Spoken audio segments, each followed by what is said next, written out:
Hi, my name is Nathan Ulm, and I'm looking at how LGBT rights are talked about within the liberal international order, both within the United States and abroad.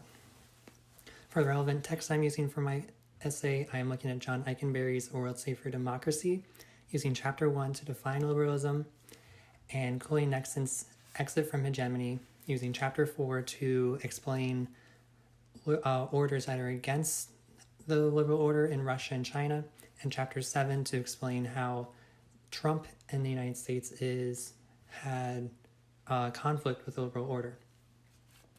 And in my essay, I am arguing that liberalism is intended to protect human rights and promote equality, yet protections and rights for LGBT individuals are often seen as a matter of opinion or sometimes even overlooked.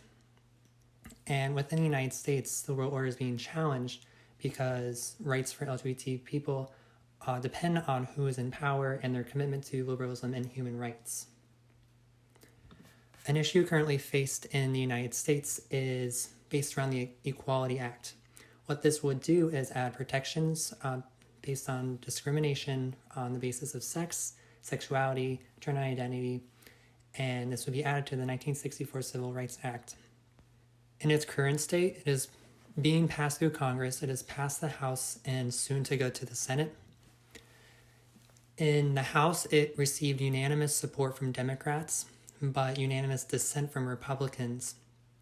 In my essay, I'm going to use this to underscore a larger issue that we're seeing in the United States of this greater division of commitment to LGBT rights. It's seen as a matter of opinion, and this contributes to the lack of commitment to liberalism that we're seeing in the United States. The role of the United States as a liberal leader has diminished since within the past couple of years, especially being emphasized with the Trump administration. And this brings me to the next point. The Trump administration was very damaging to the liberal order. Trump was very openly against liberal institutions, promoted a America First ideology that was against any foreign influences entering the U.S. and criticized any freeloading countries that were benefiting off the United States. And Trump administration also was a major factor in the polarization of politics within the United States. And we're seeing this in the Equality Act, for example, this us versus them ideology, where there is very little space for discussion when it comes to issues like human rights and LGBT issues. During his time in office, he was very critical of a lot of liberal institutions. One in particular, which is, what I will talk about in a bit, will be very hypocritical, him leaving the UN Human Rights Council in 2018. The Trump administration left this council arguing that it was not effective in protecting human rights. It was a cesspool of political bias, and gave the example of Venezuela, where the council was not doing enough to protect human rights. And also this is very hypocritical because during his time in the administration, he supported and created a lot of anti-LGBT legislation. Some of the more notable ones were the transgender ban in the military, the nomination of 3 Supreme Court justices who have had a history of anti-LGBT stances, and his vice president, Mike Pence, who was openly in favor of conversion therapy during his time as governor in Indiana. Now, to contrast this, the Biden administration, from an international relations standpoint, Biden is the opposite of what Trump was pushing for.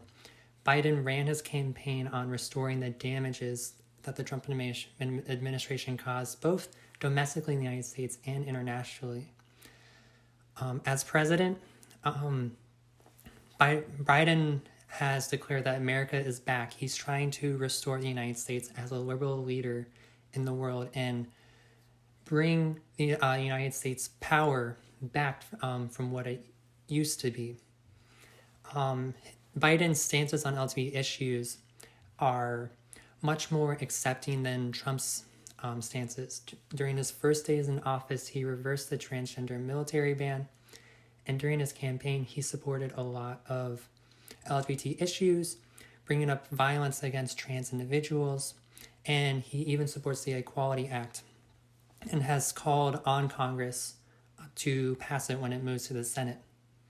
Being early in the Biden administration, it is difficult to know exactly where this will go, depending on, especially with the division in politics.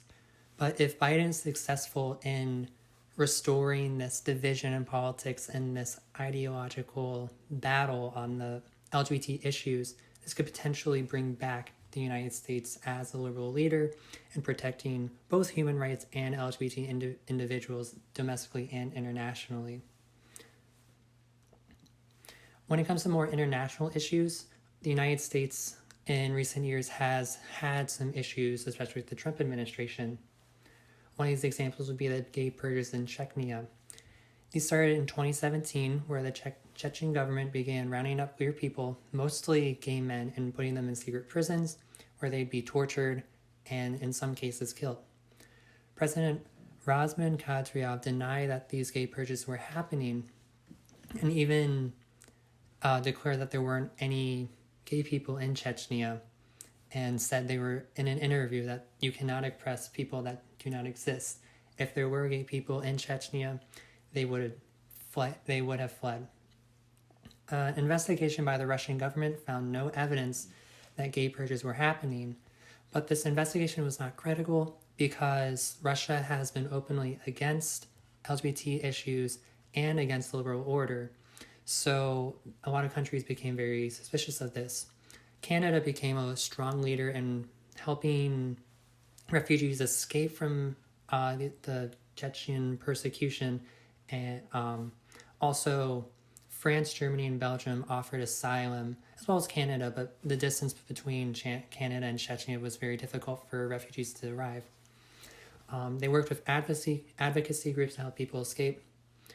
And during this time, the U.S. played a very little role in offering help. The Trump administration did very little to acknowledge these gay purges that were happening, and did no more than just condemn the Chechen government's actions. The gay purges have not continued, but persecution has continued in Chechnya. And during the Trump administration, there was no major effort to condemn the actions of the Chechen government and the Russian government. Another international issue would be the campaigns in Poland. Poland is a very different case because Poland is a country involved in international institutions. They are part of the EU, NATO. The US has relations with them involving trade. So it's these anti-LGBT campaigns have received a lot of criticism from these institutions and countries involved in them. Politicians have been scapegoating LGBT individuals to gain support in their campaigns, and anti-LGBT propaganda has been spread over media like in TV and radio. And even local governments are declaring themselves free from LGBT ideology. The EU responded to this by saying Poland's actions do not align with their values, and they pulled funding from the local governments that declare themselves LGBT free, and if they rescind this declaration, they will receive funding again. Also, the EU was declared an LGBT freedom zone. However, these actions had very little effect on the Poland government's actions. None of these declarations have been rescinded, and politicians have continued their anti-LGBT campaigns. Also, the US has continued relations with them. There have been very little reports of sanctions or criticism from the US of these anti-LGBT campaigns. So in conclusion, the future of the US's role as a liberal leader really depends on the next 4 years, and LGBT rights are an example of how this will play out. If President Biden is able to restore the US's role as a liberal leader, potentially the lives of LGBT individuals, both internationally and in the US, can improve.